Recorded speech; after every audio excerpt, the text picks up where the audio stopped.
Bonjour, moi j'avais deux questions assez basiques en fait. J'aimerais juste savoir déjà quand est-ce que la longévité, donc la suppression de la mort sera possible techniquement et selon vous. Et ensuite j'avais une autre question, c'était par rapport à la surpopulation. Je comprends pas très bien en fait comment sur une planète avec des ressources limitées on peut, si on vit éternellement, ne pas être en surpopulation. Sauf si vous couplez cela à la recherche spatiale, avec Oui. peut-être la vie sur des exoplanètes. Je sais pas. Oui. Donc, je Je vous pose réponds à la la question. première, tu réponds à la deuxième. Non, c'est la première. D'abord, je précise, je prends la première pour une raison, parce que vous nous demandez donc deux choses par rapport auxquelles, à mon sens, il n'y a pas de réponse possible. Donc la première partie de la réponse, c'est quand. La question, pardon, c'est quand. Et le deuxième terme de la question, c'est immortalité. Donc personnellement, ma réponse est quand personne n'en sait véritablement rien, on peut espérer peut-être de continuer à progresser. Et simplement, Didier pourra exprimer encore plus en détail, on peut pourquoi pas espérer ce que les longévitistes appellent parfois une vitesse d'échappement au vieillissement. C'est-à-dire, comme il y a une vitesse d'échappement pour l'attraction terrestre, il faut atteindre une certaine vitesse pour pouvoir vraiment sortir de l'atmosphère terrestre, eh bien, il y a une théorie, Brad Gray notamment a développé ça, pour dire chaque, disons, par exemple, décennie qui passe, eh bien, la médecine fait des progrès. Si vous vivez pendant cette décennie, au départ, vous avez statistiquement une certaine espérance de vie, mais 10 ans plus tard, votre espérance de vie, sans rien faire, elle a augmenté du fait de ces progrès intermédiaires. Si vous vivez ces 10 ans, vous allez profiter, donc votre espérance de vie, elle va croître encore plus. Si vous vivez une dizaine d'années supplémentaires, les progrès vont encore s'ajouter. Nous en sommes actuellement, et depuis belle lurette, au moins un siècle, sur une courbe qui, grosso modo, nous fait gagner, on a dit tout à l'heure, autour de 3 mois par année de vie. Si ces progrès médicaux, dans un premier temps, continuent, on pourrait arriver à gagner 4 mois. Et puis 5, et puis 6. Et donc la vitesse d'échappement au vieillissement, c'est à partir du moment où vous finissez par gagner 12 mois d'espérance de vie par an. Alors, personne n'est capable de dire si ça sera fait plus ou moins rapidement. Il faudrait des victoires médicales et techniques extraordinaires. Jusqu'à présent, il y a des murs. On a parlé du mur des 122 ans de Jeanne Calment. Pour l'instant, c'est un plafond, peut-être plafond de verre. Peut-être on arrivera à le faire exploser à un moment donné, mais pour l'instant, il est bien là. Donc, quand personne n'a la réponse. Immortalité, attention, personnellement je suis très sensible à ce terme-là. Je pense que ça n'est pas une bonne idée d'utiliser le mot immortalité quand on veut parler simplement d'une vie plus longue. Parce qu'on rentre dans une confusion totale. Je crains que pour un grand nombre de personnes, sans doute pour la majorité au moins dans le monde, quand on utilise le terme immortalité, il y a immédiatement une dimension métaphysique de ce dont on parle. C'est-à-dire qu'on confond avec l'idée de la vie éternelle. Et c'est pas tout à fait la même chose. Ce dont les transhumanistes parlent, même quasiment les plus radicaux, je veux dire même un Ray Kurzweil, vous lisez Singularity is Near, donc qui est souvent considéré comme, vous savez, le pape du transhumanisme, etc. Vous lisez concrètement ce dont on parle Kurzweil, et Kurzweil parle simplement d'une extension radicale, certes, de la durée de vie en bonne santé, c'est-à-dire d'une vie à durée indéterminée. Mais une vie indéterminée, ça n'est pas l'immortalité. C'est juste qu'on ne sait pas, on va pouvoir repousser le terme, mais on ne sait pas jusqu'à quand. Mais néanmoins, ça inclut dedans qu'un jour ou l'autre, la mort finit par vous tomber sur la tête de toute manière. Ça va être une mort accidentelle, ça va être une mort par suicide, ça va être un meurtre, ça va être une mort peut-être donc violente, ça va plus être une mort par maladie, et encore qu'avant qu'on arrive à circonscrire à 100% la maladie, je pense que c'est pas fini. Et ça sera peut-être plus une mort par vieillissement, mais d'une manière ou d'autre, il y aura mort. Et donc, nous ne parlons pas d'immortalité, comme le rappelait Didier, avec Edgar Morin. Edgar Morin a inventé des années 50 cette expression, le terme d'amortalité, pour parler simplement d'une absence, d'une quasi-absence de vieillissement et de maladie. Ceci étant dit, on parle quand même d'une échelle de temps assez radicalement différente, puisque aujourd'hui, dans la population française, un jeune entre 16 et 25 ans a moins d'une chance sur 1000 ou une chance sur 2000 de mourir l'année prochaine. Donc, toute cause de Toutes mortalité causes de confondue. mortalité confondues, la première cause étant pour les hommes les accidents de la route et pour les femmes les suicides. Et, Ça, c'est hors maladie. Non, c'est tout compris. La mortalité aujourd'hui pour... Je vais avoir une discussion à la fin de l'heure avec... Bon, et on va se 2017 moins 1997. Bon. Donc c'est moins de 1 pour 1000. C'est moins de 1 pour 1000 et donc ça veut dire que toutes choses étant égales par ailleurs, la durée de vie moyenne serait de 2000 ans. Donc c'est une autre échelle. Évidemment, on n'a aucune idée et d'ici 2000 ans, par exemple, les risques en matière technologique sont tout à fait considérables. Ok, alors par rapport à la question de la surpopulation, en fait, ce qui crée la croissance de la population aujourd'hui, c'est le fait que dans certains pays, les gens continuent à avoir beaucoup d'enfants. Et donc, encore une fois, en Europe, ça n'est plus le cas. Et si demain, il y avait... Ouais, je redis la pilule de l'immortalité, je le dis juste pour m'embêter. Si demain il y avait la pilule de la mortalité, soyons ayant également pour conséquence que les femmes peuvent continuer à avoir des enfants sans limitation de durée, la première conséquence, selon toute vraisemblance, évidemment on peut pas... c'est que dans un premier temps, les femmes auraient beaucoup moins d'enfants parce qu'il n'y aurait plus de raison d'avoir un enfant aujourd'hui, puisqu'il n'y a plus de limite biologique. Ça peut se faire beaucoup plus tard. Ensuite, il y a une étude qui a été faite pour la Suède, une projection, que se passe-t-il d'ici 50 ans si la natalité reste la même, mais que la mortalité après 50 ans ne progresse plus. Donc vous avez d'ici 50 ans une augmentation de la population du genre 30%. Donc c'est pas vraiment quelque chose d'ingérable, extrêmement loin de là. Ce que nous ne pouvons pas dire aujourd'hui, c'est quel sera le taux de natalité si les femmes et les hommes ne meurent plus. Et donc après 50 ans, dans un demi-siècle, nous pourrions un jour commencer à avoir des problèmes. Ceci dit, maintenant en termes éthiques, est-ce que vous allez dire à votre mère ou votre belle-mère qu'elle doit mourir demain parce que dans 50 ans nous pourrions avoir un problème? Je pense qu'en termes éthiques, poser la question, c'est y répondre. Et aussi, quand on fait une des caractéristiques générales des études en matière de progression démographique, c'est qu'elles se trompent. Et en général, elles se trompent en tout cas depuis 20 ou 30 ans, dans le pessimisme, c'est-à-dire qu'on imagine une croissance plus forte que ce qu'elle n'est.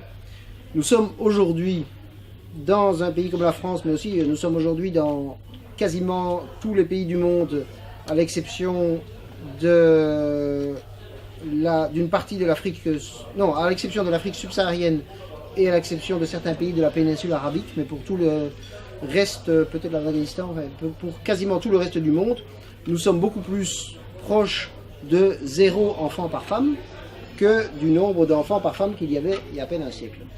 Le Bangladesh, ça c'est parce que donc la France on le sait, mais le Bangladesh, le nombre d'enfants par femme est passé en une cinquantaine d'années de 6 ou 7 enfants à 2,3. Donc c'est une diminution et la diminution ne s'interrompt pas. Et donc encore une fois, dans ces pays-là, qui sont la majorité des pays du monde, si demain il n'y a plus de décès, on n'a pas de problème, nous n'aurons pas de problème de surpopulation avant au moins un demi-siècle. Toutes choses étant égales par ailleurs, et selon toute vraisemblance, ce n'est pas du toutes choses étant égales par ailleurs, mais c'est une diminution du nombre d'enfants par femme. C'est un peu contre-intuitif, cette Oui. chose-là. Quand on lit la presse, on entend la plupart du temps parler du risque de surpopulation. Et c'est un fait qu'au jour d'aujourd'hui, les populations, notamment les populations dans les pays, disons, du Sud, sont en augmentation et parfois en augmentation encore rapide. Mais il faut faire un petit peu de démographie pour se rendre compte. Alors c'est une science à part, la démographie, c'est bien particulière. C'est intéressant parce que c'est une science avec des tendances lourdes. C'est-à-dire c'est une tendance qui, même si on fait des erreurs, quand on se prolonge on se projette à 50 ans, 100 ans, on fait des erreurs. Mais quand on se projette à quelques dizaines d'années encore, on est souvent dans le juste. Et ce que disent les démographes, c'est pas les transhumanistes qui le disent, c'est qu'en effet, dans ce qu'on appelle en démographie la transition démographique, c'est-à-dire la diminution d'abord de la mortalité, puis quelques années d'après, la diminution de la natalité, et tout cela est lié à la diminution du taux de fécondité, donc le nombre d'enfants moyens par femme. Cette transition démographique, elle est à l'œuvre partout dans le monde depuis plusieurs décennies maintenant, de manière globale. Sauf moins, voilà, avec des nuances pour l'Afrique subsaharienne. moins rapide. Où c'est dans vraiment certains extrêmement lent. Voilà, Mais l'épidémie de sida, par exemple, semble avoir freiné la transition démographique en question. Mais on n'a pas cette impression-là parce que la modification du taux de fécondité, ça a des effets retard. C'est-à-dire qu'on se rend compte 20 ans plus tard des conséquences d'une modification du taux de fécondité. Et aujourd'hui, donc, il y a des populations importantes qui font des enfants, parce qu'il y a des populations de jeunes adultes importantes dans ces pays-là. Donc, ils font des enfants et donc la population augmente. Mais les taux de fécondité ont baissé de manière dramatique. Donc, par exemple, en France, on a souvent et on a longtemps et on entend encore parler, excusez-moi, mais du risque d'invasion, notamment de l'Afrique du Nord, du fait de la natalité terrible, donc de ces pays-là. Et oui, mais on oublie on ne voit pas que le taux de fécondité, qui était de 5, qui était de 4, aujourd'hui, il est à peine supérieur à 2,5 dans la totalité des pays du Maghreb, par exemple. Donc à long terme, cette explosion démographique, elle va s'arrêter. Et même, le problème peut être inverse. Parce que si on voit ce qui se passe dans les pays où la transition démographique est terminée, donc en Europe, au Japon, etc., eh bien on a le problème du vieillissement de la population. Et peut-être plus ennuyeux, à mon avis, enfin moi personnellement je réfléchis à cette question-là, il y a le problème de la quasi-rareté de l'enfance. Voilà, quelque chose qui est contre-intuitif et qui pourtant doit être mis sur la table par les transhumanistes. Il y avait une question ici. Attends, moi je voulais juste dire que... J'avais encore plein de choses à dire, mais que je vous conseille pour toutes les questions de statistiques, c'est 15 secondes de publicité, un site extraordinaire qui est gapminder.org, gapminder.org, dans lequel il y a toutes sortes d'informations avec des sources officielles, notamment celles concernant le nombre d'enfants par femme, le rapport, et c'est sous une forme graphique mais aussi mobile. Donc vous pouvez voir les courbes changer au cours des temps et c'est vraiment tout à fait spectaculaire pour des pays comme le Bangladesh par exemple. Et tu n'as aucune action dans Gapminder. C'est totalement. Donc ce sont uniquement des sources officielles et Gapminder est l'équivalent d'une association loi 1901 je suppose en Suède. Arnaud nous fait remarquer que monsieur demandait la parole depuis plus de temps. À mi-temps comme ça. Et donc en gros, moi ce que je vois c'est qu'alors effectivement le combat du libre, je pense qu'on l'a gagné, on le gagne effectivement, mais le truc c'est le logiciel, si on arrive à avoir de plus en plus de logiciels libres, on se rend compte que le nouvel Eldorado c'est la donnée.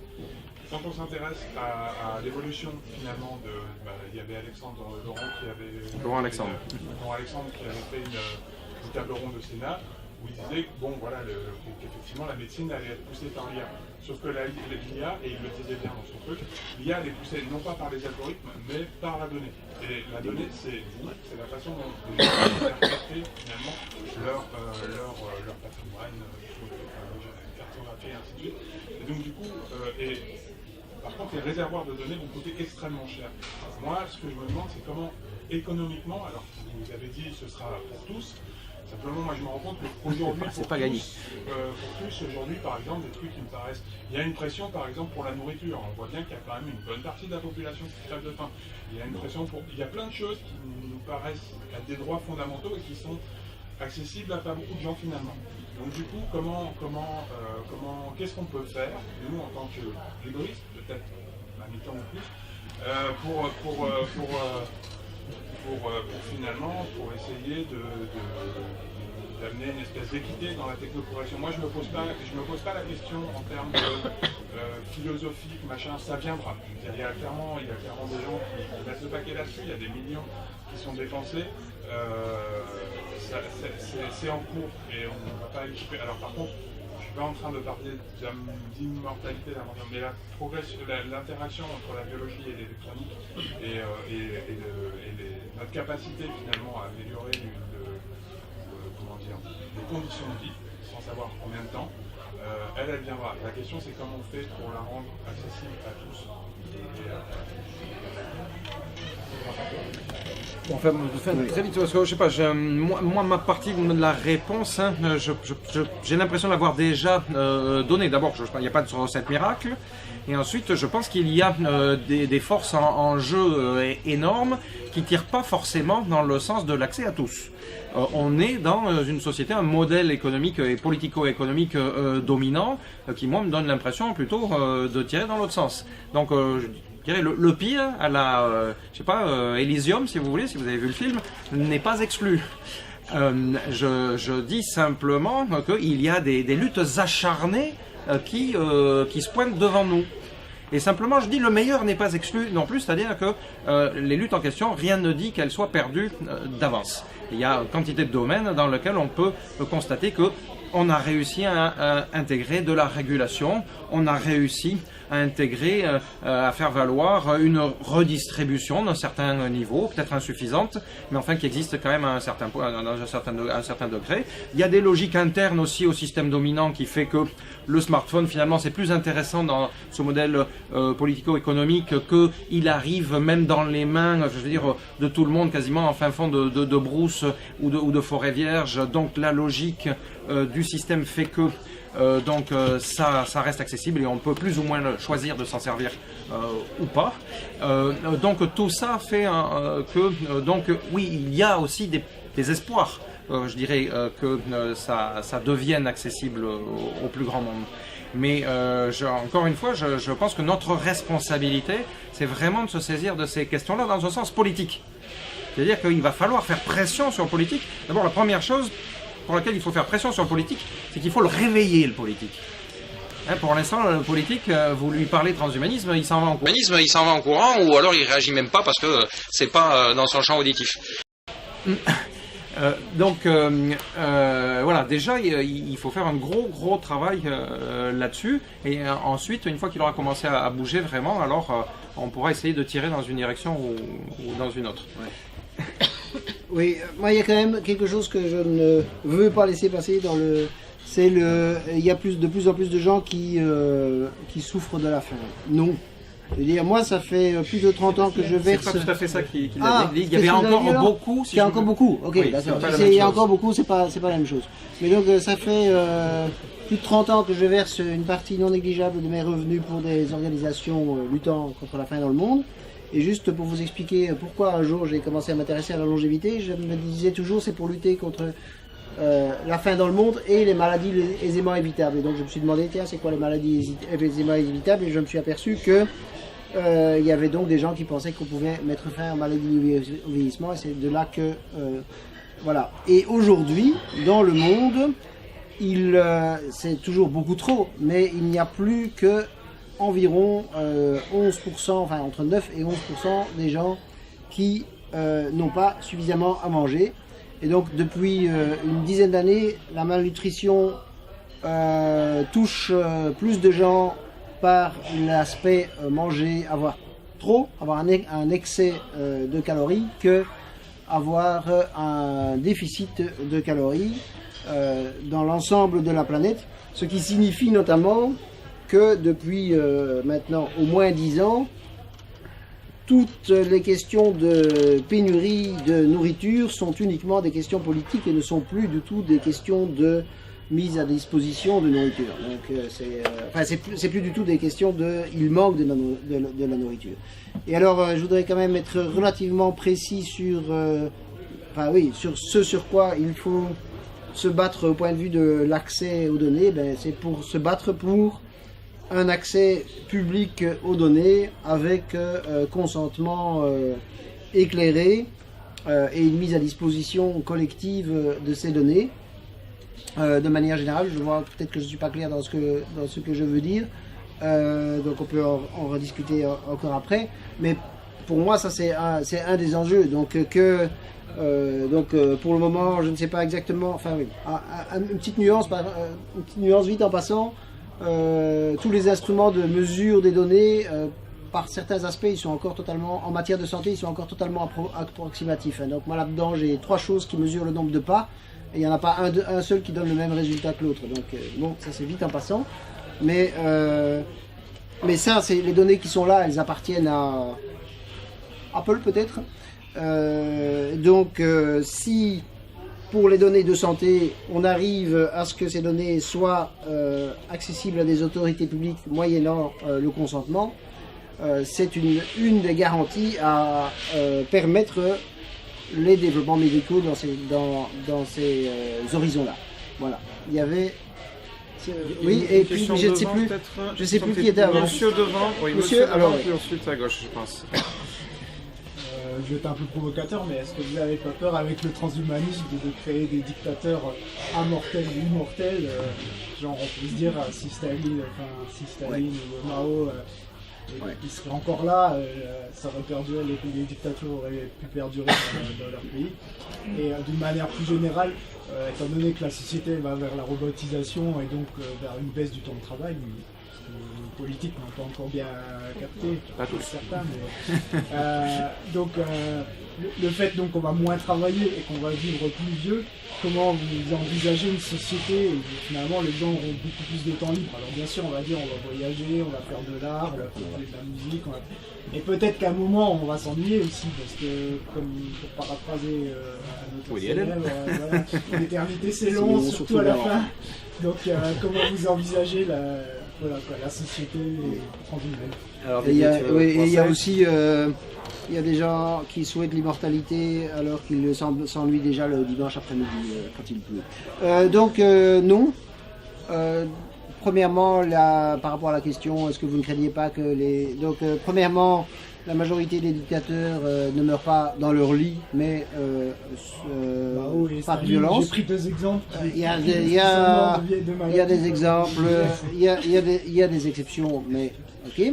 Et ensuite, comme j'ai dit, de manière générale, une société dans laquelle, mais ça vraiment, une société dans laquelle les gens vivent plus longtemps est une société dans laquelle la vie est plus précieuse. Une société dans laquelle la vie est plus précieuse décourage la violence.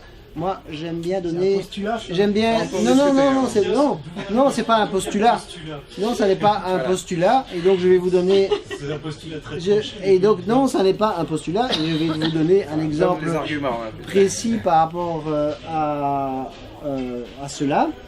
Donc, en Chine, jusqu'il y a pas tellement longtemps, on ne donnait pas de nom aux enfants avant l'âge de 1 an. Parce que la mortalité infantile tuait, en Chine comme ailleurs, une bonne partie des enfants. De manière générale, dans la plupart des droits pénaux, jusqu'il n'y a pas tellement longtemps, l'infanticide était quelque chose de moins grave. Et donc, ça n'était pas parce que, objectivement, les jeunes enfants, les bébés, d'hier souffraient moins quand on les tuait, c'est parce que dans une société dans laquelle l'espérance de vie d'un enfant est faible, il est moins précieux, on s'y attache moins et la violence concernant ces enfants est donc moindre. Ensuite, quand vous allez regarder les statistiques concernant le taux de violence, il y a extrêmement clairement une diminution rapide des taux de délinquance et particulièrement des taux de délinquance violence quand on avance en âge. Et ça n'est pas parce que c'est pas parce que les gens deviennent incapables physiologiquement de commettre de la violence, c'est à partir de 25-30 ans et cela va s'améliorant. Voilà. Alors maintenant, pour le futur, le jour où nous ne mourrons plus de vieillesse, si cela se passe, ce que je souhaite évidemment, est-ce que ça va se prolonger? Ça, évidemment, comme toute question, quelle qu'elle soit, on ne peut rien dire avec certitude, mais pour moi c'est une probabilité forte. Et en tout cas, c'est ce qui ressort des exemples que je vous ai donnés. Il y avait... Et il y avait... Oui. Bonjour, moi j'aimerais partager 2 axes de réflexion. Alors le premier, étant moi aussi libriste, c'est par rapport, donc on en avait parlé au début, à la propriété intellectuelle. Je pense pas qu'on puisse séparer la question du brevet de notions comme l'open hardware et l'open source, dans le sens où les augmentations, qu'elles soient mécaniques ou biologiques, vont générer du risque, et on a besoin d'auditer ces innovations. On a besoin de pouvoir savoir ce que ça pourrait provoquer comme risque. Parce que ça va en provoquer tout un tas. Si on prend des exemples dans la science-fiction, on peut penser alors au niveau médical. Dans Ghost in the Shell apparaît une nouvelle maladie liée à l'augmentation du cerveau, donc ce qu'ils appellent dans le manga la maladie du cybercerveau. On peut aussi penser au risque de hacking si on a des augmentations qui sont liées à l'informatique. C'est développé dans plusieurs œuvres de science-fiction, notamment récemment dans Deus Ex. Après, il y a aussi d'autres risques qui sont liés par exemple à l'anonymat, la vie privée, comme toujours au niveau informatique, on le voit aujourd'hui assez bien, notamment avec l'affaire Snowden. La deuxième question, elle porte sur la mortalité. Si effectivement on va vers une société où les gens peuvent devenir immortels, est-ce qu'on ne va pas également vers une société, ce que moi j'appellerais peut-être un peu provocateur, vers une société de vieux cons, dans le sens où on va avoir une société avec des gens qui sont là depuis longtemps, qui va être une société un peu figée, qui va évoluer moins vite, ce qui pose pas mal de questions, notamment au niveau du développement culturel, scientifique notamment. Donc là, on ne va pas être dans une société figée qui va également peut-être devenir misanthrope. Isaac Asimov abordait cette question dans le site de Fondation, et il y avait justement une société qui était amorcelle et qui devenait au fil de son histoire très misanthrope. Donc est-ce que c'est une question qui est réfléchie dans la communauté transhumaniste aujourd'hui? D'accord, je prends la première, je te laisse la deuxième. Je ne sais pas si on a répondu complètement aux deux tout à l'heure. Il me semble que la deuxième a été un peu passée à la trappe. Alors tu pourras peut-être la reformuler. Oui, c'est ça. Bon, comme cela dit, on enchaîne un petit peu, mais on peut y revenir, je pense. Donc sur la question des brevets, des logiciels libres, etc., dans une perspective transhumaniste. Moi, je vais à 200%, évidemment, dans le sens de ce que tu indiques, mais j'ai envie de donner un exemple bien précis, parce que ça n'est plus la peine d'aller chercher dans la science-fiction pour voir concrètement ces exemples-là se réaliser, ces questions-là se poser. On a aujourd'hui des exemples très précis. Alors évidemment, mon seul souci, c'est que le nom précis de la personne que je vais citer ne me revient pas, malgré que depuis une minute, j'essaie de me rafraîchir la mémoire. Il s'agit d'une avocate américaine que vous connaissez peut-être mieux que moi, je sais pas, les libristes, qui est une des leaders, autant que je sache, du mouvement du logiciel libre aux États-Unis. Merci. Voilà, on le redire plus haut. Karen Sandler. C'est ça, oui. Karen Sandler. Il y a quelques années de cela, il lui est arrivé une fâcheuse histoire. Elle a été obligée de se faire poser un pacemaker. Et tout d'un coup, elle s'est retrouvée confrontée à cette espèce de situation schizophrénique, en quelque sorte, dans laquelle, d'un côté, donc, elle luttait pour que ce type, tout type d'appareil doté d'algorithmes, soit accessible, et en même temps, elle n'avait pas accès à quelque chose qui était un appareil de ce type, et en plus de ça, dont son existence propre dépendait.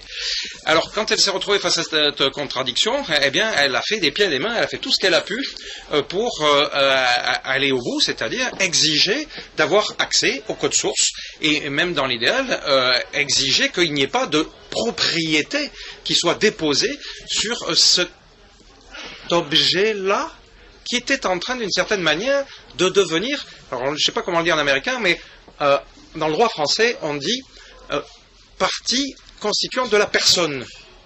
Et vous savez, dans le droit français, si un élément quelconque est considéré comme faisant complètement partie de votre corps, eh bien, vous ne pouvez pas en être propriétaire. Vous-même, vous ne pouvez pas en être propriétaire. Vous ne pouvez pas vendre votre bout de petit doigt ou quoi que ce soit, sauf certaines exceptions qui sont considérées comme plus organiques, une mèche de cheveux, une dent, une fois qu'elle est séparée du corps, alors on la considère comme non organique. Le droit, je dis bien le droit. C'est-à-dire, il y a des décisions arbitraires, la justice à un moment donné dit, crac, ça c'est organique, ça fait partie du corps, ça n'en fait pas partie, ça c'est patrimonial, ça ne l'est pas. Le pacemaker de Karen Sandler, et comme tout pacemaker, est considéré évidemment par toutes les législations du monde comme la propriété du fabricant. Et les codes sources, de même, le porteur n'a pas accès aux codes sources. Karen Sandler a argumenté en disant, mais attendez, c'est un algorithme. Comme tout algorithme, il bug, il est susceptible de bugger. Donc vous m'imposez là de porter à même le cœur un appareil qui peut s'arrêter, par exemple, qui peut planter d'un instant à un autre, et en même temps, alors que moi, autour de moi, j'ai toute une communauté de personnes qui seraient capables d'aller vérifier, tripatouiller, vérifier, donc enfin faire en sorte qu'on débug, même à la limite, on serait capable d'améliorer le produit, on pourrait apporter, si vous voulez, de la valeur ajoutée pour le fabricant à l'origine, et bien pour des principes à la con, en quelque sorte, par votre propre contradiction, vous m'empêchez de faire cela et vous me mettez en danger de mort. Elle a posé cette question-là à la justice, c'est-à-dire qu'elle a attaqué la boîte en justice, et elle a posé cette question-là à l'administration, c'est-à-dire à la Food and Drug Administration, qui était responsable donc de la validité des brevets, et elle a pris 2 claques. Donc, il est évident qu'une pensée transhumaniste techno-progressiste va argumenter avec Karen Sandler pour dire... Oui, à partir du moment... Et alors, il y a certains, certains avocats, par exemple, en France, j'en ai croisé, qui commencent à réfléchir à ça et qui commencent à dire tout ce qui devient incorporé pourrait être considéré comme le reste du corps, c'est-à-dire inaliénable, et donc ne pas pouvoir faire l'objet d'un commerce ou d'une propriété. Alors, ça pose d'énormes... problème, parce qu'évidemment, si vous dites ça à un fabricant de pacemaker demain, il va vous regarder comme ça, il va dire tu sais le nombre de millions que j'ai investi moi là-dedans, j'ai besoin d'un retour sur investissement, sinon on ferme la boutique tout de suite. Donc effectivement, ça ne peut pas se résoudre comme ça aussi simplement. Mais par contre, il y a un besoin qui va être de plus en plus urgent de réfléchir à tout ça de manière à imposer un droit qui permette une liberté. Parce que là, on est dans une forme de dictature, en quelque sorte, de mon point de vue. Je m'arrête là. Oui, j'ajoute quand même une phrase pour dire que, même si c'est un peu en dehors de la question... pour moi, il est clair que dans les aspects, on va dire, les plus complexes des avancées technologiques, les risques liés à cette interconnexion sont tout à fait considérables, mais quel que soit le système dans lequel on se trouve. Mais ça aussi, un aspect, finalement, c'est un aspect positif aussi, c'est qu'on est obligé à de plus en plus de solidarité, puisqu'on est de plus en plus dépendants les uns des autres.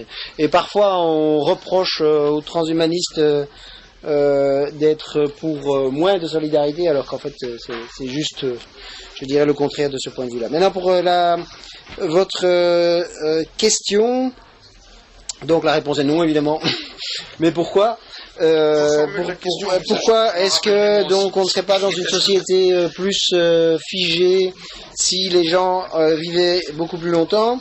Donc d'abord les sociétés qui sont aujourd'hui les sociétés les moins figées, c'est les sociétés dans lesquelles les gens vivent le plus longtemps et pas les sociétés dans lesquelles les gens vivent le moins longtemps. Ça c'est quand on constate, parce que les sociétés d'Afrique subsaharienne sont plus figées que les sociétés européennes. Et puis aussi, nous n'avons jamais eu... Pardon ? Figées, c'est la question, est-ce qu'elles sont figées? Ces sociétés, en quoi est-ce qu'elles sont figées? Les sociétés subsahariennes, enfin, de quel point de vue figées? Il y a un moindre développement économique, il y a un moindre développement, il y a un poids plus important des traditions, enfin bon. Mais surtout... Pardon? Donc la question c'est, est-ce que la société est figée? Donc la société est moins figée puisqu'elle bouge plus par rapport à... Ah, je veux dire, le terme tradition signifie moi plus pigé que pas de tradition. Oui. J'ai pas dit si c'était bien ou si c'était mal. J'ai dit. Donc non, j'ai pas une vision touristique de l'Afrique. J'ai déjà été dans quelques pays d'Afrique et puis je suis. Peut-être que ça dépend de ce dont on parle précisément, parce que de manière globale, effectivement, évidemment que les sociétés africaines ou autres sont dynamiques, vivantes, créatrices, etc. Mais je pense que c'est clair en même temps que Didier, par exemple, pense à toute la possibilité du développement technologique.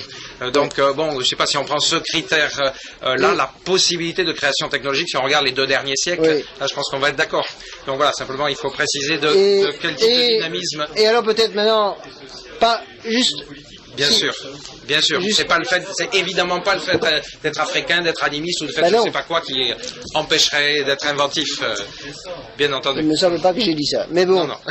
mais bon, j'arrive à la deuxième partie. Donc jusqu'ici, dans l'histoire de l'humanité, nous n'avons évidemment jamais dissocié l'avancée en âge et les mécanismes de dégradation dus à l'avancée en âge.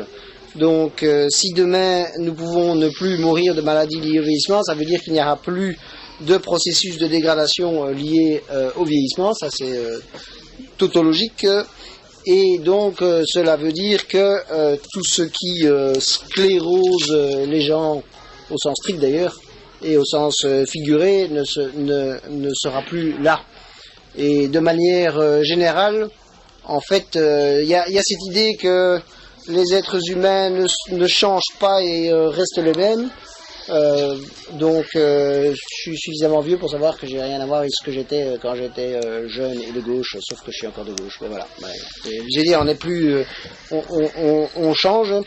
Et par exemple, toute personne de plus de 45 ans s'est adaptée relativement facilement à ceci, donc à l'accès Internet, etc., ce qui est un changement totalement considérable, probablement même, à mon avis, plus considérable sur pas mal d'aspects que la fin du vieillissement, parce que la fin du vieillissement, si demain la pilule de l'immortalité existe et qu'on la prend, et puis on se recroise dans un an, finalement on n'aura pas tellement... Enfin, on n'aura pas changé forcément, mais je veux dire, on n'aura pas changé, mais si je vous revois dans un an, je ne vais pas voir, oh, vous avez vieilli, enfin, sauf pour certains d'entre vous, mais voilà.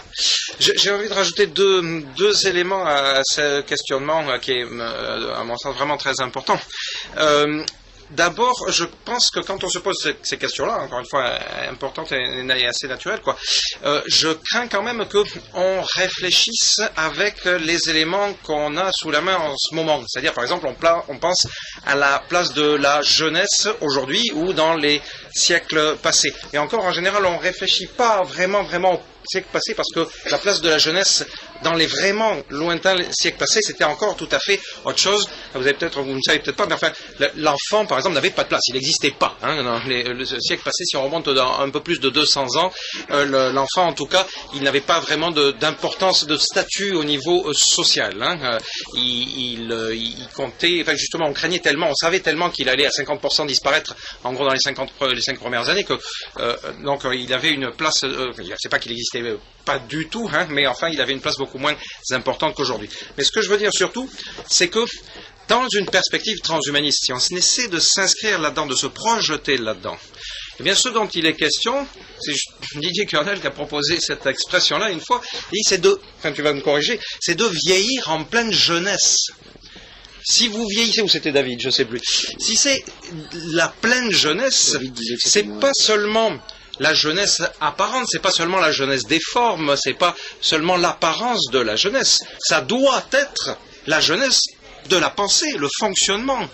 Ça veut dire donc la curiosité, ça veut dire l'inventivité, ça veut dire la remise en cause. Si c'est juste pour avoir une tête de 20 ans et être grabataire dans sa tête, là aussi je vois pas l'intérêt.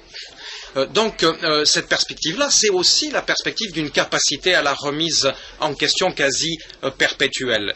Alors évidemment, aujourd'hui aussi, on se dit, oui, mais c'est notamment les jeunes en temps de vie, en quelque sorte, qui sont amenés à remettre en question ce qui étaient les vérités des anciens.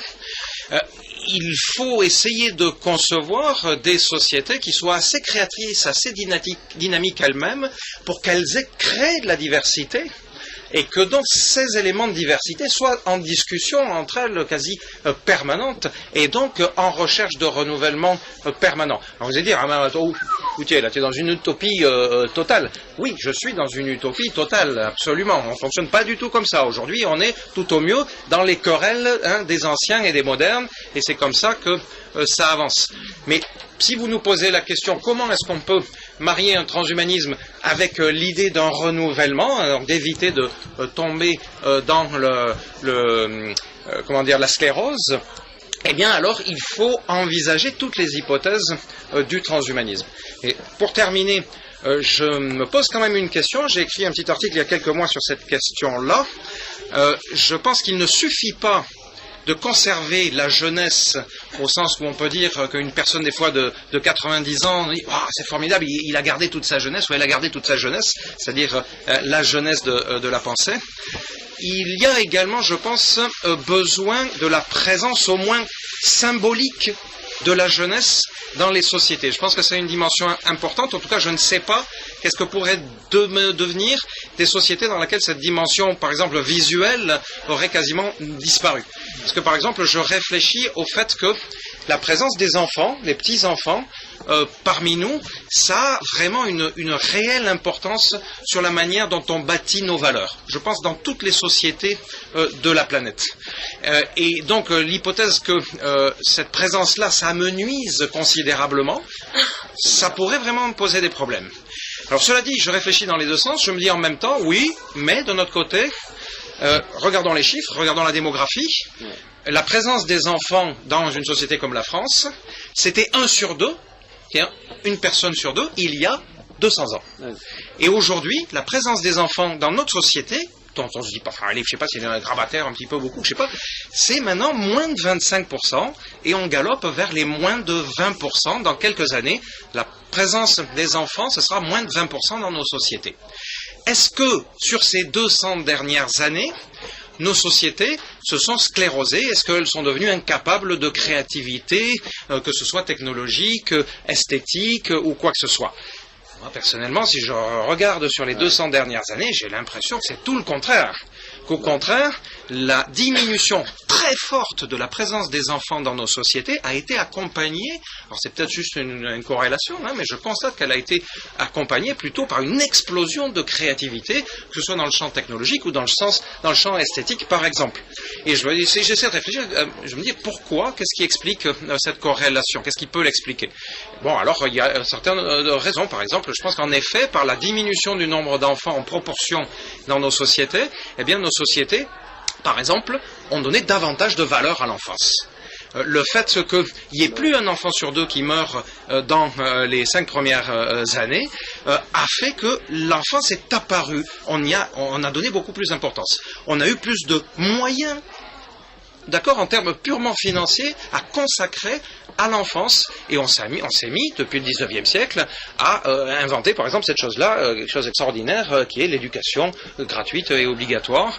Et donc, on a permis à un nombre d'enfants en proportion beaucoup moins importante de se développer, de s'épanouir, de sortir du travail des champs, par exemple, ou du travail à l'usine, et de pouvoir aller vers autre chose.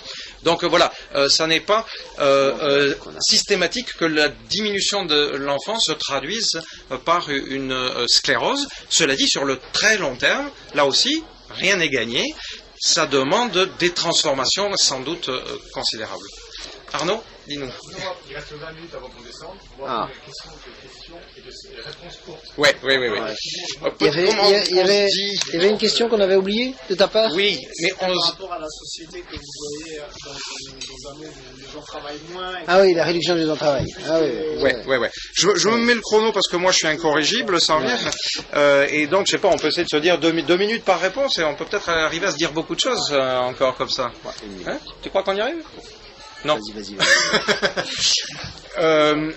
Sur le temps de travail, la nécessité du temps de travail ou simplement quoi? C'est inévitable avec la l'utilisation et Bon, je mettrai moins de 2 minutes, tellement ça me paraît une évidence. Tu l'as dit ou quelqu'un, je pense, l'a dit. Il nous semble à nous que nos politiques sont simplement majoritairement aveugles face à cela. Je pense qu'un grand nombre d'électeurs, par exemple, si on pense à la situation américaine, des gens qui sont allés voter Trump pour voter pour un modèle qui remet en avant le système automobile, enfin l'industrie automobile, l'industrie pétrolière, etc. Donc dans un modèle qui est déjà archaïque. Voilà. Donc ça montre bien, et ça se comprend, que cette personne-là ne voit pas l'importance de l'automation ou l'automatisation, qu'elle soit robotique, informatique, etc. Et qu'au contraire, on va être forcé d'aller vers une réduction drastique du temps de travail pour aller vers des types d'activités humaines qui soient très très différentes de celles qu'on connaît aujourd'hui. Oui, mais simplement, comment dire, on ne peut pas dire à l'avance vers quoi est-ce que les gens auront envie d'aller. Bien sûr que moi, a priori, je pense voyage, oui, je pense voyage, je pense apprentissage des langues, je pense découvrir je lire une somme, découvrir les connaissances, accroître mes propres connaissances, aller vers encore plus de curiosité. J'ai envie de faire confiance, en effet, à la capacité créatrice, à la curiosité des humains pour se réinventer en permanence. Mais maintenant, s'il y en a qui préfèrent rester ad vitam aeternam devant leur sitcom, moi je serais pour dire, tu préfères rester sur ton fauteuil, être gavé d'une information particulière, écoute, c'est ton droit.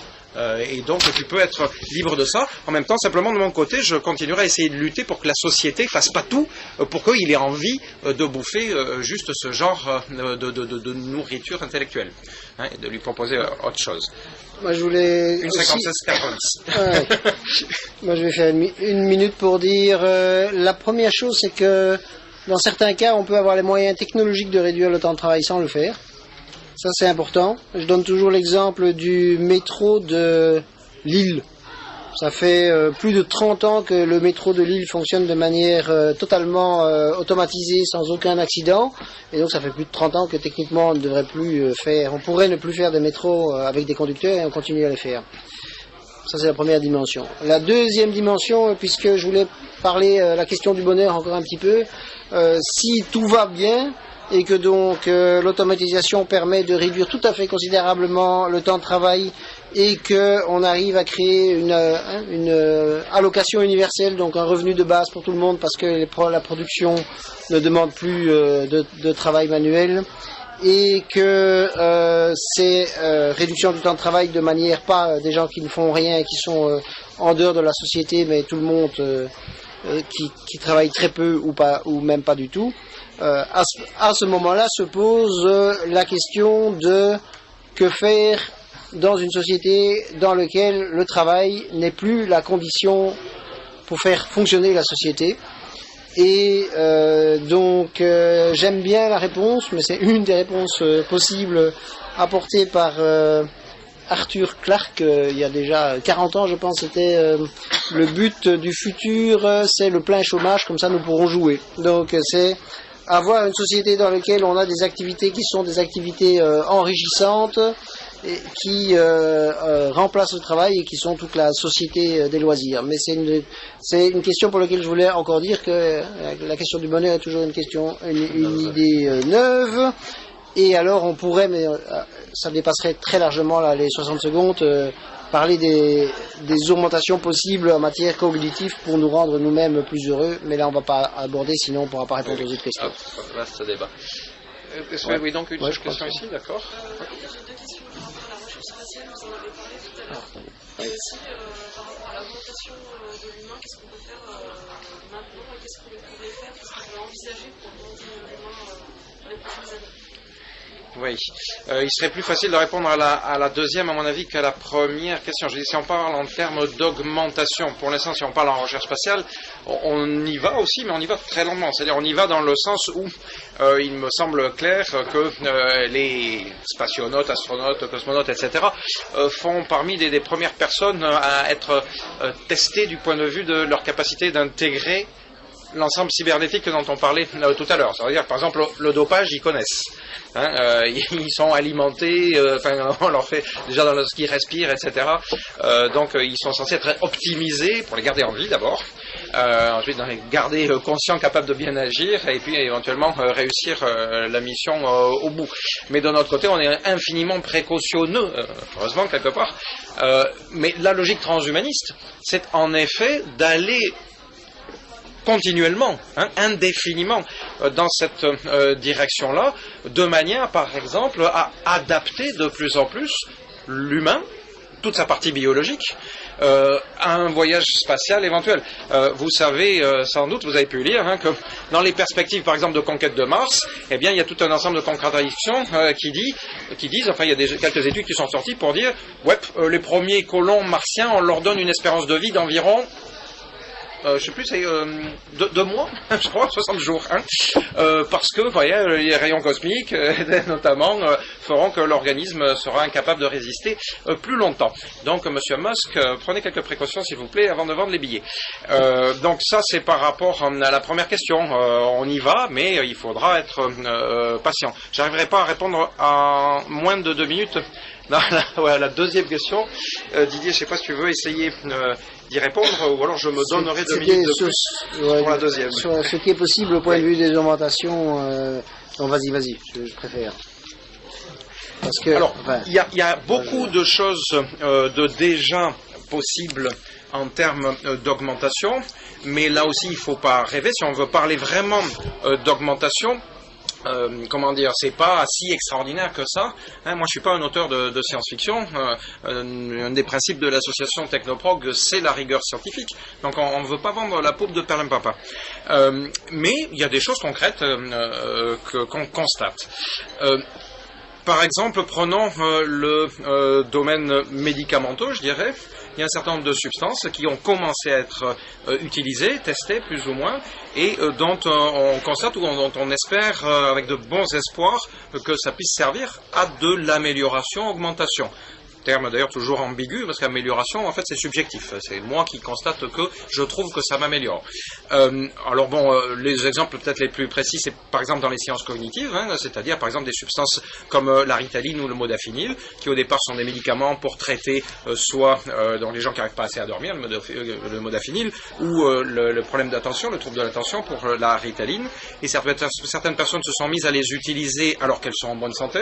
C'est notamment des étudiants. Aux États-Unis, c'est pas mal pratiqué, et en France ça existe aussi. Le problème, c'est que pour l'instant, par exemple par rapport au café, c'est pas très clair de savoir si le Ritaline ou le modafinil est vraiment plus efficace. En fait, ça dépend des personnes, ça dépend de la manière dont le corps réagit à chaque fois.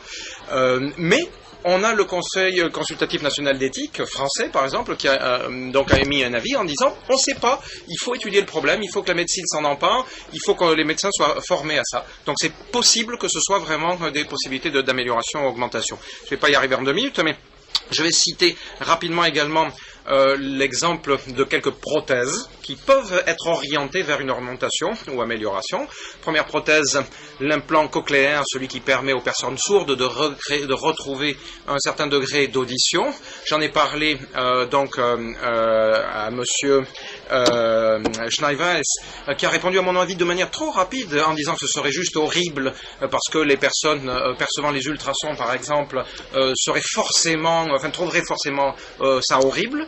Je pouvais pas lui répondre, mais je lui dirais, moi, il m'arrive d'entendre certaines sonorités que je sais que certaines autres personnes dans ma famille n'entendent pas. Alors, c'est pas forcément des ultrasons, mais c'est des formes de son que les autres n'entendent pas. Par exemple, moi, j'arrive dans une pièce dans laquelle la télévision semble éteinte, et moi, j'entends un son, et je vais l'éteindre. En fait, l'écran est noir, et en fait, il y a un petit sifflement imperceptible que, dans ma famille, je suis le seul à sentir. C'est à percevoir. C'est pas horrible à entendre, c'est même pas vraiment dérangeant. Simplement, je dis, tiens, la télévision n'est pas éteinte. Pourquoi est-ce que les autres qui ne le perçoivent pas, auraient pas envie d'entendre également ce sens-là? Ça permet de faire des économies d'énergie. Donc, bon, c'est un peu évidemment anecdotique. L'implant rétinien, on sait, par erreur, on s'est rendu compte qu'on peut régler un implant rétinien pour qu'il perçoive le rayonnement lumineux infrarouge.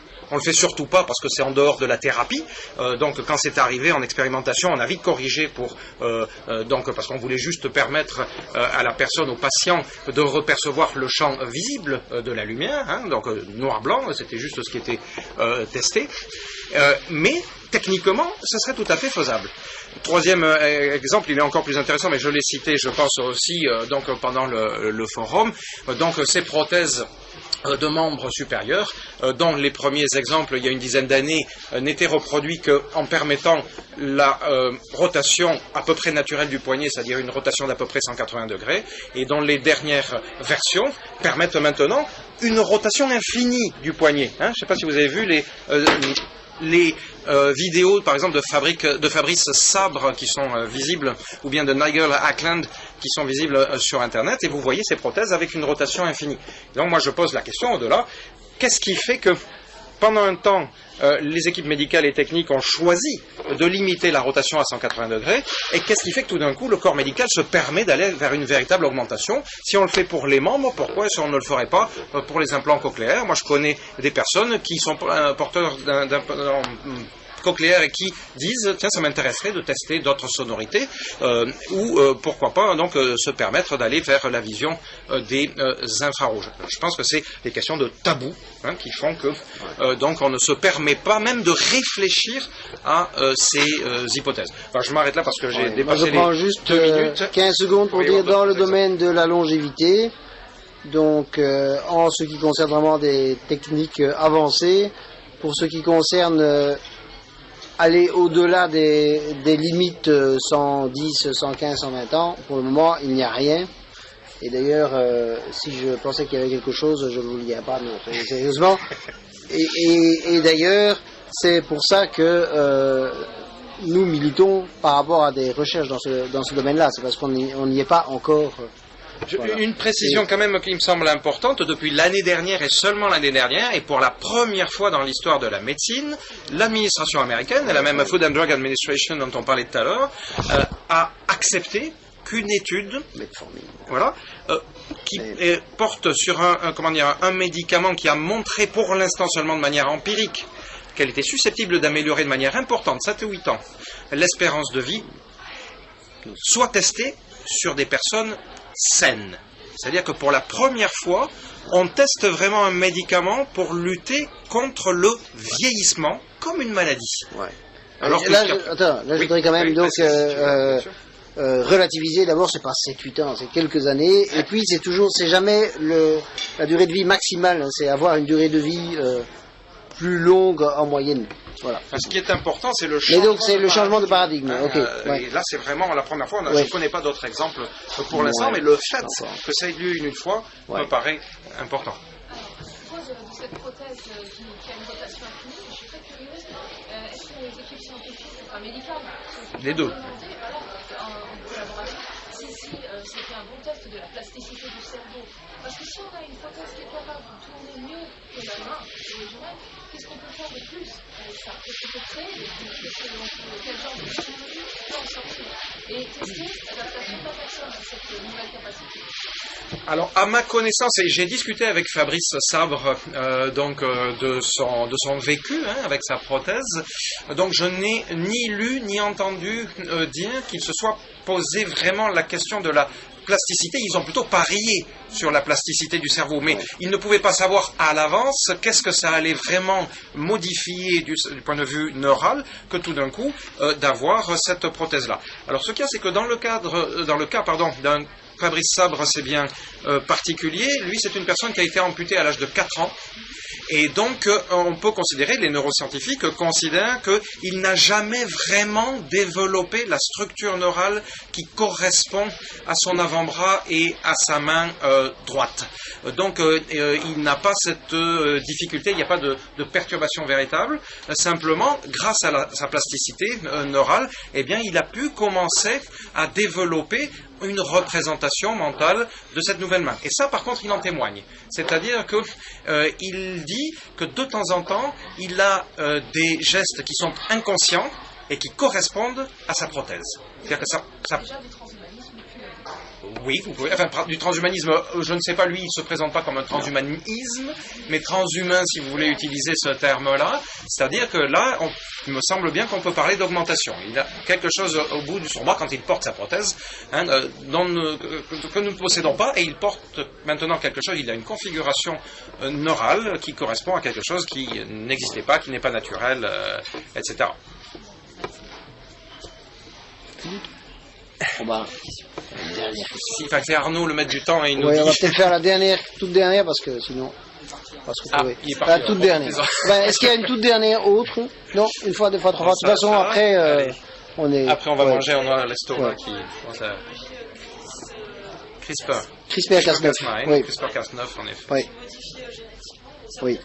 Je crois avoir lu des études, mais je ne sais pas si c'est fiable ou pas, comme quoi dès la naissance, on pourrait bientôt modifier génétiquement Oui. donc les enfants, les bébés, Oui. pour qu'ils ne développent plus telle ou telle maladie. Oui, c'est une des pistes, oui, en effet. Donc, oui.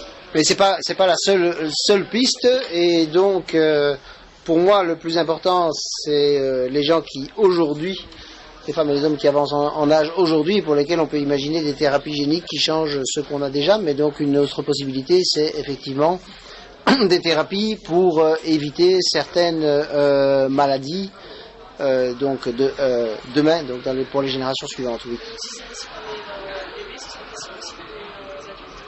Ce sont deux C'est deux choses différentes. Parce qu'on ne travaille pas sur les mêmes cellules. Chez les adultes, on travaille sur les cellules somatiques, c'est-à-dire les cellules qui ne sont pas les cellules héréditaires. Vous embêtez a priori personne. Si vous pensez de la manière dont vous pensez, effectivement, les transhumanistes ils commencent à y réfléchir, puis des médecins maintenant commencent à y réfléchir. Donc sur les cellules germinales, dans les spermatozoïdes, les ovocytes, et bien à ce moment-là, vous envisagez quelque chose qui soit héritable, transmissible, et vous ne faites pas qu'améliorer ou augmenter un individu. Vous commencez à ouvrir la porte vers une possible modification, amélioration, augmentation, ça à discuter, mais modification de toute la descendance, et alors dans l'idée d'une généralisation quasiment de toute l'espèce, peut-être une partie importante de l'espèce. Donc vraiment, c'est pas tout à fait la même chose, ces deux perspectives. Mais pour préciser aussi pour la technique CRISPR-Cas9, disons-le en français, en effet, Emmanuelle Charpentier, une des deux co-inventrices, est une Française, il faut bien aussi avoir à l'esprit, en fait, deux choses. Un, en fait, la technique est là. Et si on voulait jouer au Dr Folamour, on pourrait s'amuser. On pourrait le faire. Techniquement, on est capable de le faire. Et en même temps, le monde entier, chinois compris, si vous voulez, aujourd'hui s'interdit encore de le faire, par exemple, sur des embryons viables. C'est-à-dire qu'il y a une expérimentation chinoise, mais sur des embryons dont ils savaient dès le départ qu'ils n'étaient pas viables. Ils n'avaient pas du tout l'intention de faire naître des bébés à partir de ces expérimentations-là. Pourquoi est-ce qu'il y a cet accord universel pour l'instant? Donc, sur cette possibilité, en tout cas cette non-volonté d'aller jusqu'à la naissance d'enfants modifiés par CRISPR-Cas9, mais parce que cette technologie, elle est toute récente, elle a 4 ans, et on se rend compte déjà qu'il y a certains effets secondaires qui nous échappent. On a l'impression qu'elle est exacte à 80, 95, je sais pas, 80, enfin c'est très très très précis, c'est bien meilleur que les autres techniques qu'on utilisait jusqu'à présent. Alors tout de suite on s'enflamme, les journaux, etc. ne parlent que de ça, mais les médecins, les biologistes qui voient vraiment de ce dont il est question, se rendent compte qu'on n'a pas un taux de 100%. Et donc ça veut dire qu'en utilisant cette technologie-là aujourd'hui sur des humains, et en faisant naître des bébés avec, eh bien on courrait aussi des risques de on ne sait pas quoi. D'autres maladies, on croirait faire disparaître une maladie à un certain âge, mais on ne sait pas bien qu'est-ce que ça aurait fait au bout de 10 ans, 20 ans, etc. Donc tout le monde est d'accord pour y aller doucement. Voilà. Merci Arnaud, voilà, je pense qu'on a terminé. Posez les questions avant, maintenant. On posait les questions, bonnes questions, mais à table.